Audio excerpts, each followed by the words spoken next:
La nostalgie a parfois la dent lourde, et chez Disney, elle mord jusqu'à l'os. Freaky Friday 2 revient sans surprise là où tout avait déjà été dit, rembobinant le même corps à corps générationnel en espérant ranimer une magie qui n'était belle que parce qu'elle appartenait à son époque.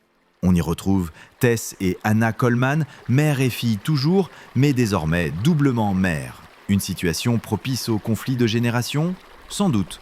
Mais le switch magique, cette inversion de corps déjà éprouvée en 2003, ne provoque plus rien, sinon un malaise diffus, celui d'assister à une photocopie tremblante d'un souvenir intact.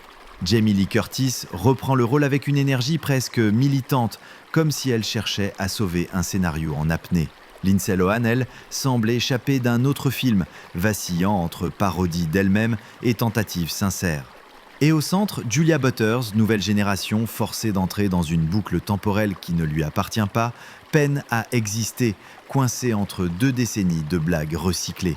Le film voudrait parler de recomposition familiale, d'héritage maternel, de transmission. Il ne fait que juxtaposer des sketchs mal rythmés où le choc des cultures devient une mécanique usée jusqu'à la moelle.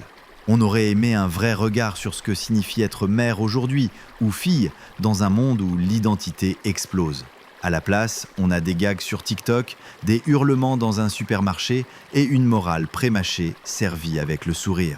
Il y avait pourtant de quoi faire, le deuil d'une époque, le choc intergénérationnel version 2025, les injonctions parentales inversées.